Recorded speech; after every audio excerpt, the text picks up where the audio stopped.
Continúa en uso de la palabra la diputada por la provincia de La Pampa, Varinia Marín. Gracias, presidente. Bueno, desde el año pasado nos propusimos abordar en el trabajo de comisión el tema de los créditos hipotecarios UBA. Creíamos, o bueno, al menos yo creía, que la solución iba a llegar desde el Poder Ejecutivo.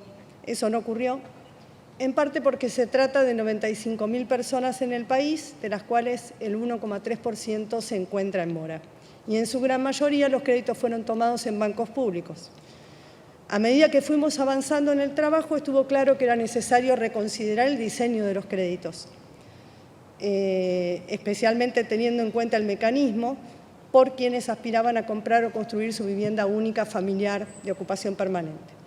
Digo esto porque los representantes de las entidades financieras públicas y privadas que vinieron a la comisión coincidían con matices en que no era necesaria una modificación del régimen porque los niveles de morosidad eran los habituales en cualquier crédito hipotecario, porque eran similares a los demás países de la región. Hicieron, obviamente, un análisis técnico y nos dieron su opinión, que la tuvimos en cuenta, pero que debemos conciliar con nuestras responsabilidades, que son claramente políticas.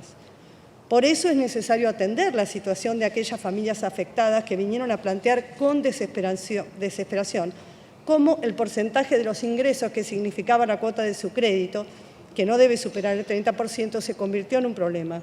Porque si esto ocurre, se iba estirando el plazo de financiación y además el resto de los gastos, obviamente, por el tema inflacionario, se vieron incrementados. Con lo cual, cada vez era más difícil llegar a pagar la cuota. En muchos casos, aplicaban intereses diarios, aun cuando un vencimiento caía en un día feriado imposible de pagar y no era reconocido por los bancos, y también la negativa de los bancos a entregarles una certificación de las cuotas pagadas y debidas, firmada y en papel. Debían deducirlo de descuentos irregulares en números en sus cuentas bancarias. Así, varios tomadores de créditos UBA comenzaron a interponer acciones de amparo en todo el país, buscando que la justicia repare el daño que sufrieron. Y los trazos principales de los fallos se reflejan hoy en el dictamen. Desde ese punto abordamos este debate asumiendo la gravedad de que está en juego el derecho al acceso a la vivienda. Hace poco en esta Cámara, un invitado a participar en el tema de alquileres dijo una verdad que todos conocemos: pertenezco a una generación que se resignó a que nunca podrá acceder a una vivienda propia. Lo decía desde su situación de inquilino, pero seguramente no lo aleja mucho de quienes tomaron estos créditos UBA para adquirir su vivienda única.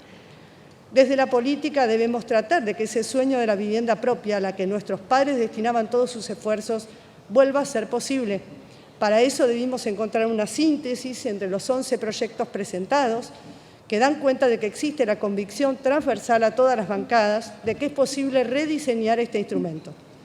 Acuerdo con eso, pero también acuerdo con que debemos asumir a la vivienda social como política de Estado, aquella que apunte a sectores que no llegan ni por asomo desde hace unos cuantos años a reunir las condiciones que requiere un crédito hipotecario, por su nivel de ingresos o, lo que es aún más angustiante, por la informalidad de su realidad laboral. En el caso de mi provincia, por ejemplo, el Gobierno nacional anterior destinó 67 viviendas en los 4 años de duración del gobierno de Macri. Así hoy, en los tiempos difíciles que nos toca atravesar, estamos tratando de recuperar las 1.000 viviendas por año, que era el cupo histórico que tuvo la provincia, con un déficit hoy habitacional inédito y que estamos atendiendo con un enorme esfuerzo desde la Nación y desde la provincia. Volviendo al tema que nos ocupa, podríamos revisar si estaban dadas las condiciones para lanzar una línea crediticia que se ajustara al régimen de la inflación, o todavía más si estos niveles inflacionarios tienen origen en los niveles de endeudamiento en los que nos sumieron. Creo, por el contrario, que debemos abocarnos a salvar un instrumento que, a pesar de los errores de su diseño inicial, nos pueda encaminar al círculo virtuoso que genera el crédito hipotecario. Creo que el texto propuesto del dictamen de mayoría puede dar una respuesta a este problema. Para empezar, propone un nuevo índice y establece que si por su aplicación surgieran diferencias a favor de la entidad que otorgó el crédito, serán absorbidas por un fondo fiduciario. Ese fondo va a disponer de recursos que no pone el Estado y no ponen los deudores para atender las diferencias y resolver el desfasaje que se produzca en este mercado. Otro aspecto es la suspensión por procesos de desalojo o ejecuciones sobre los deudores, la cobertura del fondo de hasta 3 cuotas por despido, utilizables en 2 oportunidades, la modificación del monto de deducción sobre el impuesto a las ganancias, la posibilidad de venta de la propiedad, la portabilidad del crédito. Creo que hay razones para votar esta iniciativa y creo básicamente que es la solución posible, por ahí no es la que todos quisiéramos, pero es la posible en este momento. Por ende, adelanto mi voto favorable al dictamen de mayoría. Muchas gracias. Gracias, diputada Marín.